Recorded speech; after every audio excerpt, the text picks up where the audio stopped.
The Chargers have officially cut their roster down to 53, and on today's show, we're talking about the big surprises that we didn't see coming.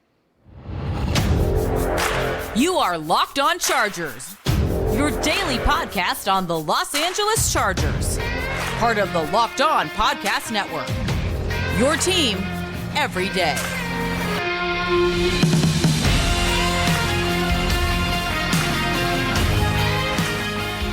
What is up, and welcome into the Locked On Chargers podcast. I'm your host, Daniel Wade, joined as always by my co-host, David Drogemeyer, and we've been covering the Chargers together now for 8 seasons, but this is our 6th year as the host of the Locked On Chargers podcast, bringing you your team every day. Thank you guys, as always, for making this your first listen today, and to make sure you never miss the show, go subscribe or follow for free on the Locked On Chargers YouTube channel, and listen wherever you get your podcasts. David, what do we got today? The Chargers have finally cut their roster down to 53. We know who they picked. We know the biggest surprises, and we also know what their biggest mistake was. Definitely interesting on that. Yeah, exactly. I mean, a couple of them that we feel kind of okay about, and there's some that are just like, I don't understand how they came to that decision at all. But happy to see someone like Elijah Dotson make his Austin Ekeler story come true. But today's episode is brought to you by LinkedIn Jobs. LinkedIn Jobs helps you find qualified candidates you want to talk to faster. Post your job for free at linkedin.com/LockedOnNFL. That's linkedin.com/LockedOnNFL to post your job for free. Terms and conditions apply. Elijah Dotson's where I want to start things today, David, because neither one of us had him on our 53-man prediction, right? This was one of the big surprises that we got on this roster because we knew he had the great first game, 92 yards, 235-plus yard touchdowns. Then came back down to earth and had an okay second game, but, kind of below average. And then I think finished it strong with a nice performance in week 3, but not enough to be like, okay, this dude's for sure making the team. But it is awesome to see. I mean, as far as the logistics about where he can kind of help this team, I think that part's still a little bit unclear as the 4th running back here and just kind of where his safety is at this point. But it was nice to see that story kind of come to fruition. I mean, this is a dude who's an undrafted free agent. Obviously, the Chargers have a long list of ones that turn into really good players. They absolutely do. I mean, the Chargers have a very rich history in finding talent in the undrafted free agent world. I mean, they have a first ballot Hall of Famer that's going to be coming up on that list next year, and Antonio Gates, who was an undrafted free agent, and obviously Austin Ekeler is one of the best running backs in the NFL. Michael Davis. I mean, the stories go on and on for the undrafted free agency hits for the Chargers, and we'll see if Elijah Dotson is that next guy. And yeah, we didn't have him on our 53-man roster, but our opinions don't matter. The opinion that matters is that of Tom Telesco, and Tom Telesco said this: he did everything you need to do, especially coming from where he came from, to make an impression on this football team, both as a running back of the football, running the football, and a receiver out of the backfield, which is one of the things he did really, really well in college, and then the pass production. We think he may have some special teams value as well, but he came in and earned a spot. So for Elijah Dotson, he did what he had to do. He impressed the GM, and he earned his role on this 53-man roster.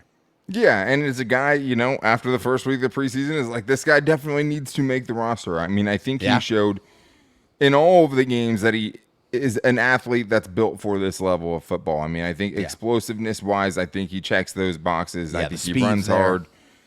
Speed to get around the corner. He showed that a couple of different times. I think he's a good fit for what Kellen Moore is trying to run as well. I also think it could be a long play as well to have this dude around, because in 2024, the only running back right now that you have that's under contract is Isaiah Spiller, right? Josh Kelly and Austin Ekeler, both headed for unrestricted free agency. Hey, we'll see what happens. We'll see if he even sticks around the roster the whole season, because the 4th running back's likely not going to get a lot of run or any running games and carries, probably inactive some weeks too, depending on if he's going to play special teams or not. So I like Elijah Dotson, the player, but it seemed like this was a move that correlated with the Chargers also deciding, again, that they were only going to keep 5 wide receivers. This is something that we went into camp thinking, okay, there's no way this year they're going to keep 5. We know they kept 5 last year, right? We know that they've done that in the past.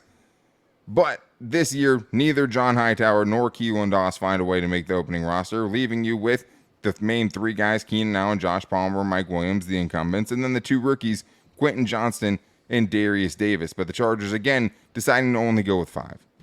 Yeah, this one was a decision that obviously I did not predict. We got wrong one of the three spots that we were not able to match up 50 on this out of 53. 53 isn't bad. Yeah.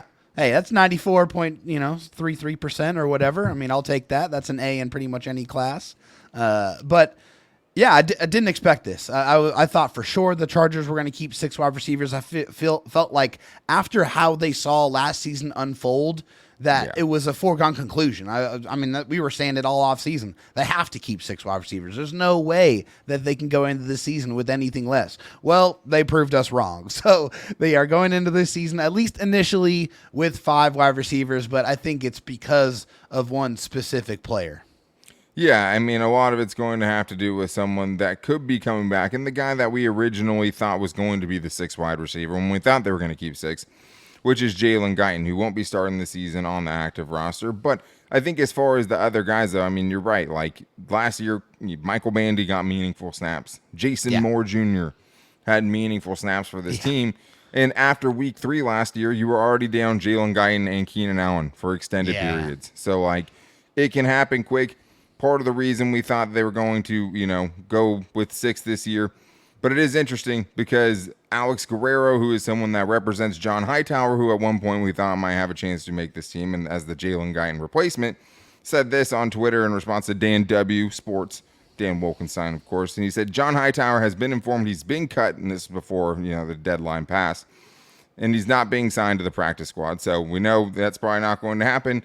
And then he also said, Doss to the practice squad. So it looks like this team is trying to get Keelan Doss on the practice squad. That makes a lot of sense because he's the guy we had as the 6th wide receiver. So if you're not going to keep him, he's the guy that makes the practice squad potentially, and then maybe he's the guy that gets called up on game days, especially early on, so the Chargers can hit that 6 number. But Jalen Guyton is probably the guy that comes in and takes that 6 wide receiver spot because he's starting the season on the PUP reserve list, which means, David, that he's not going to play for the Chargers for at least the first 4 weeks.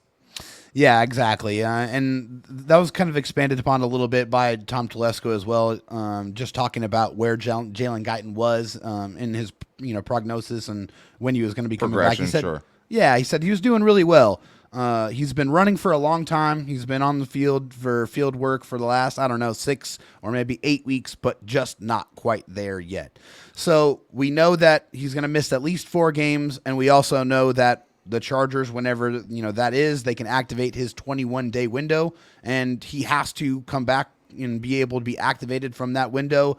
And if not, then he pretty much has to be placed on IR and miss the remainder of the season. So we'll have to see what that progression looks like. It seems like Tom Telesco is saying that Jalen Guyton is doing well, just maybe need a little bit more time to get all the way back and be ready to play some meaningful snaps and hopefully play most of the season for the Chargers.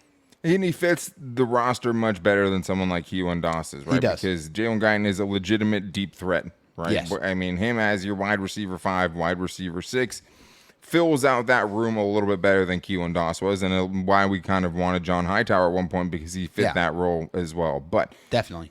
The earliest he can come back is the Chargers' 5th game, which will be week 6. So that is when you could potentially expect Jalen Guyton, but you will see him start to practice at least at that point and be working his way back. And I think that actually fills out a room that we feel really good about. I mean, Jalen Guyton, as your wide receiver 3, there's a lot of questions that had to be answered there. But if he's just a key reserve, I mean, that is something that I think will pay dividends. And, in certain aspects and certain packages, he could be used as a field stretcher, which, he has done in the past for this team, and he's only gotten better at a high level. Yeah. It does feel like he kind of won this battle by default, right? The job really wasn't taken from him. He wasn't able to play or practice the entire offseason, but it shows you how the Chargers feel about him. But Elijah Dotson wasn't the biggest surprise. I mean, at least at one point we thought he was going to make the roster. Yeah. There wasn't a moment after training camp started that I thought safety A.J. Finley was going to make this opening 53-man roster. But, David, just because you make it doesn't necessarily mean you're safe. So we're going to talk about the other biggest surprise from this first 53-man roster, the initial 53-man roster, and also talk about Tito Ogbonnia put on the PUP list, and also CJ Okoye. It looks like he's going to be sticking around. So we're going to get into that coming up right after this. First, I do need to tell you guys about LinkedIn Jobs because these days, every new potential hire can feel like a high-stakes wager for your small business, and you want to be 100% certain that you have access to the best qualified candidates available. That's why you have to check out LinkedIn Jobs because LinkedIn Jobs helps you find the right people for your team faster and for free.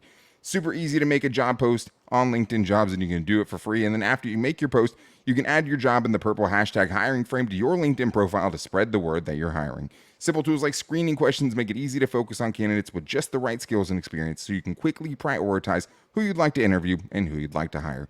It's not about just finding someone, guys. It's about finding the right fit, and that's where LinkedIn Jobs comes in. It's why small businesses rate LinkedIn Jobs #1 in delivering quality hires versus their leading competitors. LinkedIn Jobs helps you find qualified candidates you want to talk to faster. Post your job for free at linkedin.com/LockedOnNFL. That's linkedin.com/LockedOnNFL to post your job for free. Terms and conditions apply. All right, David, well, let's talk about the other biggest surprise because Elijah Dotson was a big surprise. I mean, neither of us had him, obviously, but neither of us were even considering putting safety AJ Finley on the Chargers' opening 53-man roster. And it's interesting because this is a guy from the outset of being brought in, right, as an undrafted free agent, we had our eye on because we weren't sure about Raheem Lane. We weren't sure about Mark Webb. I mean, shoot, we weren't even sure about JT Woods at that point. And, yeah, the position was definitely one that fit. Yeah. Exactly. And that's always where you're going to go as far as the undrafted free agents. I mean, even running back, that was somewhere it's like, okay, well, if they're willing to have Larry Roundtree, that's a spot that definitely could be had potentially.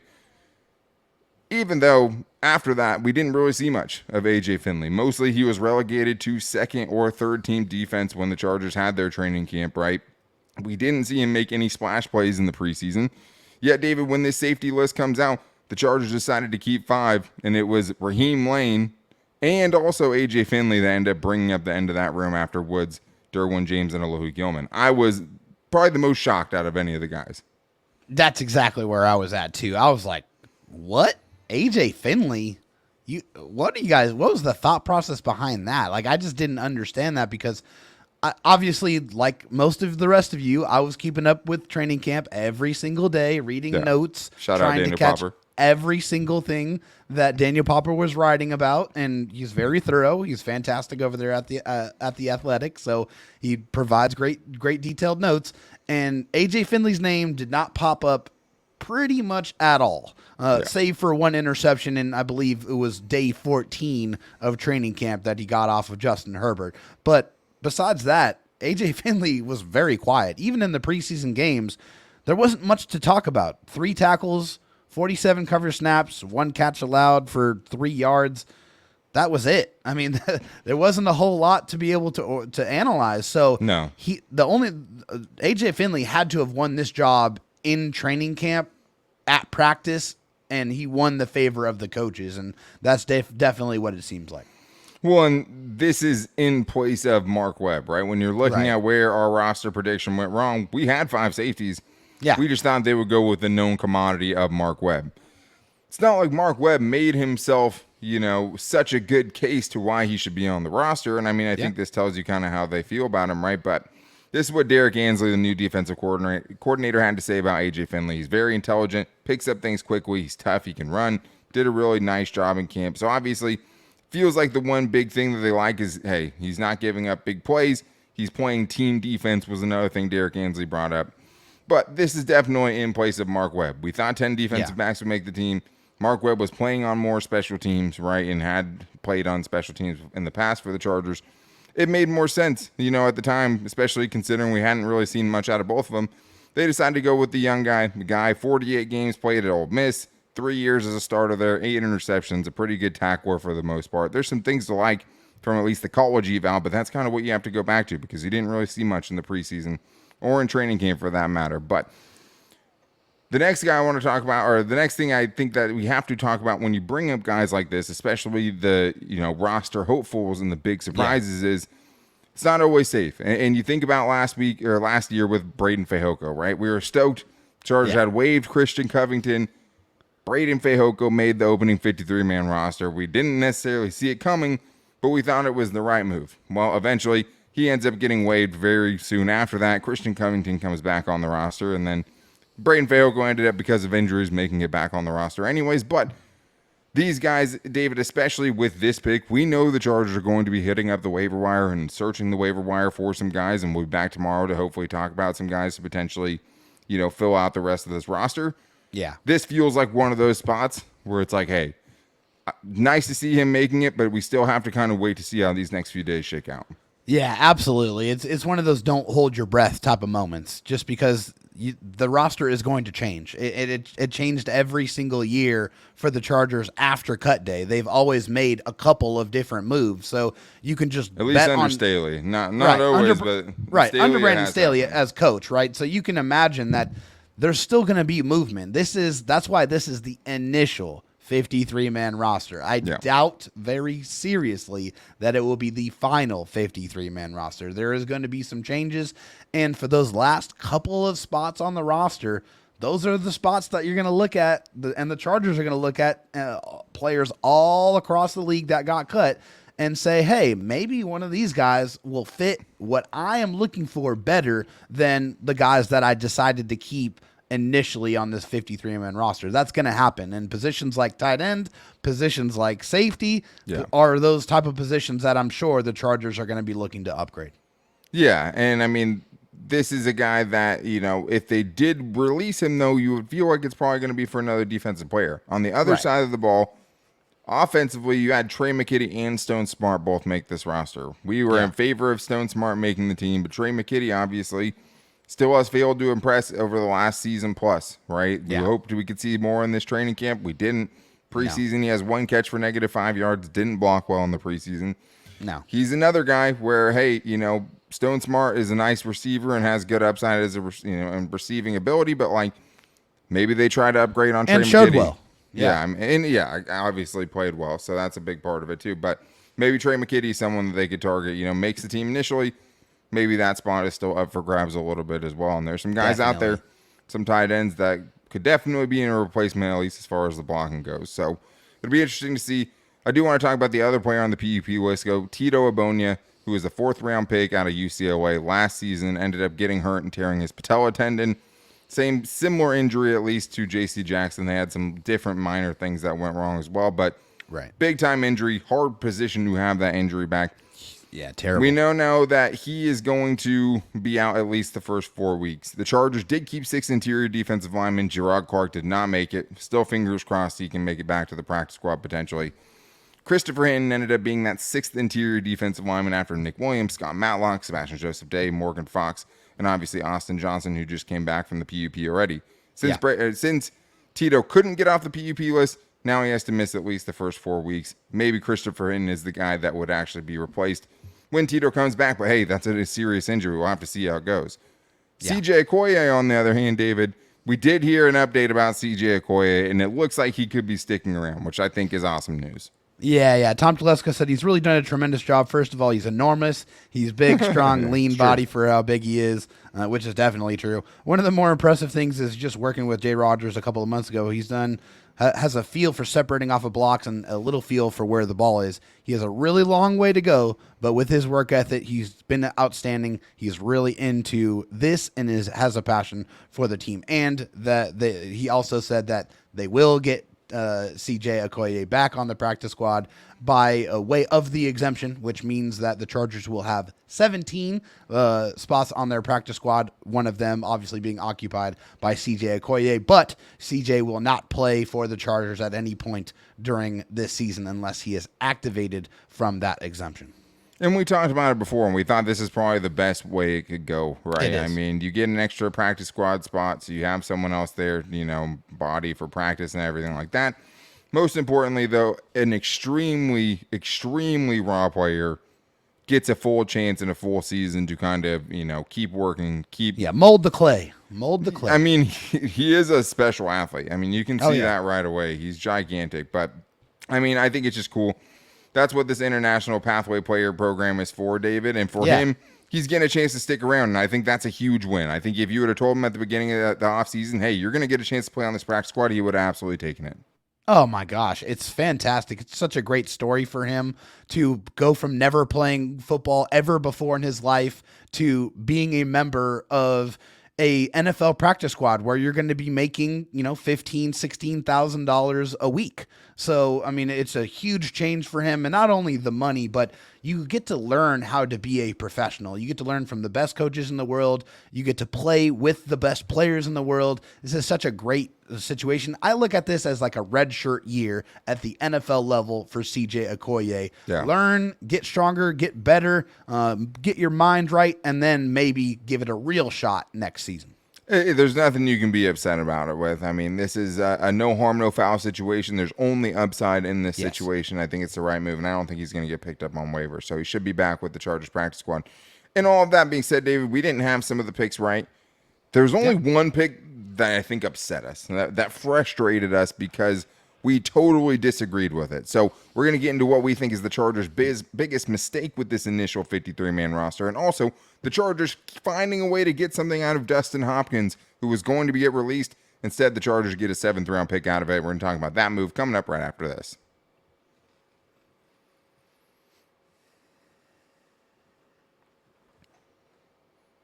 All right, thank you everyone for checking out today's show. We will be back with you guys tomorrow as well, hopefully with some waiver wire news and for the rest of the week, because everydayers know we are here every day for you. Sorry, except for yesterday, because there was family emergency basically, so we appreciate you guys' patience there. Tomorrow will be fun, but today, David, we have to get into what we think the biggest mistake is from this roster cut. And there was one guy we were excited about, even to the point where I said I was ready to make this player the Chargers swing tackle over some of the other interior or the other depth players on the offensive line. And that was, David, the Chargers deciding to go with Brenden Jaimes again, 3rd-year player, 5th-round pick from a few years ago, over Zack Bailey, who may have been the most impressive Chargers offensive lineman out of everyone in the preseason. This was one, David, that totally had me scratching my head. We thought this was the year that, hey, just because Brenden Jaimes was a 5th-round pick, you still have to move on at a certain point if the guy can't play. Doesn't feel like they feel the same way. The other decisions that the Chargers made on the roster that we didn't get right, I at least can understand the thought process behind it. I can understand Elijah Dotson. I can understand, I can understand AJ Finley for wanting to try someone who's a little bit different, right? Mark Webb wasn't great, and those guys just didn't do enough to secure that spot. This is completely different. Zack Bailey did everything he possibly could to earn this roster spot, and he played multiple different positions at a very high level. Like he was pancaking dudes, like eliminating them from run plays. Yeah. And also played tackle in the last game and played extremely well too. It looked like he was a natural, like he had played that position his whole life. This move made 0 sense to me. You saw good, high-quality play from Zack Bailey. You have not really seen that at any point in several years from Brenden Jaimes. I don't understand this move. It doesn't make any sense to me. I am very frustrated at this one. Yeah, I think when you see a guy play really well, you want to see him get rewarded as well. And you go through these off seasons and you get these, darlings that are long shots to make the roster, and then you go and see them crush it, and you're like, he did it. You know there what it I is. mean? I mean, you see it, right? You have to. I think, to me, like, he was probable. Like, it wasn't like it was a 50-50 coin toss between him and Brenden Jaimes. And I think the question you have to ask is, if Brenden Jaimes wasn't drafted by this team in the 5th round, would he have still made this roster just based on the results of the offseason? No chance. And that's not to take too much of a dig at Brenden Jaimes. Like, so this is where the argument is from Tom Telesco's standpoint, which is basically, when he was asked about it, he said, first of all, those two guys don't play the same position, right? They see Brenden Jaimes as a center guard, according to Daniel Popper, and they see Zack Bailey as a guard tackle. So they think they're getting, backup center, backup interior offensive line depth with Brenden Jaimes, who played center in the final preseason game and probably looked the best I had ever seen him, to his credit. Yeah. He was the highest graded offensive player on the Chargers in that last game, according to PFF. But it was one game against backups, and Zack Bailey was going up against backups as well. But, like, to me, I thought Zack Bailey could have even overtaken Foster Sarell at this point, right? If they wanted a backup tackle. And it seems like they feel like they have good flexibility with Jordan McFadden potentially having the ability to play tackle. They have Foster Sarell, who they feel good about playing tackle. They have some options there. Jamari Sawyer is another guy, too. Yeah. Still, it felt like he would have been a really, really invaluable depth piece, and you always know you need the depth on the offensive line. It's always going to show himself at one point. But it seems like, David, this is more of a Corey Linsley insurance, I guess. Like this is, they feel like there's something they can get out of him at center, maybe that we haven't seen playing, guard or tackle, positional versatility, right? That's what they're thinking, I guess. Yeah, but I mean, it's hard to tout positional versatility like me and you were talking about before the show. You're going to steal my line.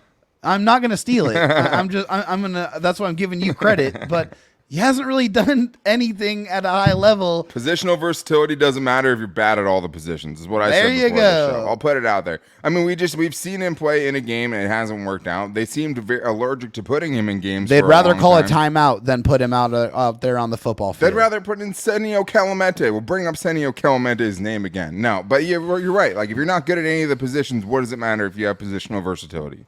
It doesn't. It doesn't at all, and that's why it's really hard to understand this move.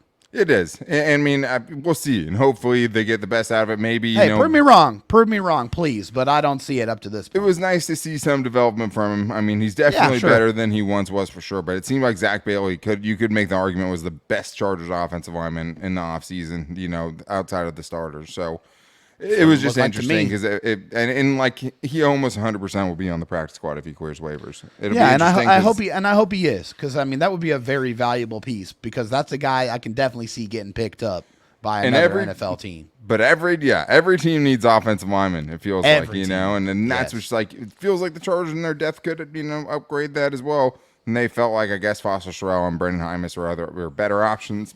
I just didn't see it that way. But I do want to think about something that's nice, David, to wrap up the show. And that is the Chargers getting something out of a player before they release him. The Chargers ended up trading Dustin Hopkins, right, to the Cleveland Browns, giving Cameron Dicker the win in the kicking battle by default. Yeah. But the Chargers were going to release Dustin Hopkins. Instead, they find a way to get a 7th-round pick out of it, and I think that deserves some commendation, David. It's a 2025 7th-round pick for sure, but something is always better than nothing, and we haven't seen the Chargers actually do this very often. Well, it's not even just that, Daniel, but we're talking about a world in which the Chargers not only have one good kicker, they have 2 good kickers, and they were actually able to turn one of them into any form of compensation. It's crazy. To consider how horrible the Chargers special teams unit was the last 4 or 5 years before the god Ryan Ficken showed up, and how many kickers the Chargers cycled through to where we are now to getting compensation from a kicker. It's beautiful. It's just a completely different universe. If you would have told me that 2 years ago, I wouldn't have believed you, David. You couldn't. It's not. It's impossible. It's almost impossible to be able to sit here and think that the Chargers were able to not only have 2 kickers, but turn that into some value, which it's a beautiful thing. Turn that into Dean Leonard, right? Potentially, or you were looking at before, Yep. You said Justin Jackson's another name, Isaac Rochelle, all guys that got contributions for. There's also, the Cortez Broughtons and the Donovan Clarks of the world as well. That's not the point here right now, though. So I think it's great. Get something out of it. I mean, getting another dart throw in 2025. We'll see who's even still around in 2025 to use that pick. But, I mean, it is kind of all full circle because Cade York, the Browns kicker, was a great reason to show why you don't spend a big draft pick on a kicker. They spent a 4th-round pick on the dude. He misses a game-winning field goal against the Chargers, then ends up missing a bunch of preseason field goals, and now Dustin Hopkins is getting traded to the Cleveland Browns. So everything comes full circle. It's interesting. But I would say this, David. I mean, it's really, really nice that the Chargers go in with this problem, right? Yes. Having Cameron Dicker is the best I've felt about a Chargers kicker in a long time. Yes, I know he missed a field goal in the playoffs, but this is a guy that made 95% of his kicks in 2022 as a rookie, which is insane. He was perfect in the preseason this year. He hit over 90% of his kicks in training camp. To me, Cameron Dicker's the real deal, and I'm excited about it. He earned it. He earned this role by showing up and being consistent game in, game out, week in, week out throughout the season and into training camp. You saw the same Dicker the kicker. So that's what you wanted. I mean, not only that, but it's going to save the Chargers some money off the salary cap as well. So, I mean, they get a younger kicker. They save some money. They're in a really, really good spot. And as David would love to point out, I mean, maybe missed one of his 50-plus yard field goals in the offseason. So, yep, I love it. He was hitting a ton of 50-plus yarders. And for the Chargers to have someone who could maybe make that consistently is something they haven't had in so long. But Roberto Aguayo, Nick Rose, Caleb Sturgis, Ty Long was kicking at one point, Michael Badgley, Taylor Young Bertolet, Josh Lambo, Taylor Bertolet, Cameron Dicker. I hope has a 10-year career with the Chargers. And I mean, if he kicks like he did last year, he's going to be in the league for a very long time. But yes, great sir. move. Great, job by Cameron Dicker to go and come and settle this position for the Chargers and give them the confidence to get rid of who was the best kicker for a long time. For Dustin Hopkins is better than all those guys I just listed, right? You were always destined for more than being Jim Carrey's backup in Dumb and Dumber. Yeah, no, exactly. Best of luck, though, to Dustin Hopkins. That's Yes. the main thing here. I mean, Hey, dude winning the played game on well. one leg. We'll never Won them a forget game that. single-leggedly. And, I mean, it was a legend for a short time and a great leader. Like, he was not the normal kicker, kind of back of the room No. guy. He seemed like a good clubhouse presence as well, locker room presence, whatever. But Yeah. excited for Cameron Dicker. Excited to see Dustin Hopkins land on his feet and get another chance as a starter somewhere right away. Great to see. But Yeah. the couple surprises. But I'm feeling really good about this roster. And hey, we're only a little over a week away from actual football, and we couldn't be more excited about that. But we will be back with you guys tomorrow, hopefully with some waiver wire news or whatever comes out from the Chargers in the next 24 hours. But until then, guys, to make sure you don't miss the show, go subscribe or follow for free on the Locked On Chargers YouTube channel and listen wherever you get your podcast from. You can also find the show every day on all of our social media. If it's on X or Twitter, you can find us at Locked On LAC, and you can find me at Dan Talk Sports and David Drogmeyer at Dro Talk SD. You can also find us on Instagram at Locked On Chargers and our Locked On Chargers Facebook page. We will be getting into Fan Mail Friday, I believe, this week. So if you guys want to get your questions in, hit us up. Hit up David Drogmeyer's DMs or hit us up in the YouTube comments or wherever. We'll get you guys' questions in or call into the voicemail line at 323-524-7924. Leave a 30-second voicemail, and there's a good chance that you get on the show. But that's going to wrap things up for today's show. We will be back with you guys tomorrow with hopefully some waiver wire stuff. But until then, take it easy and go Bolts.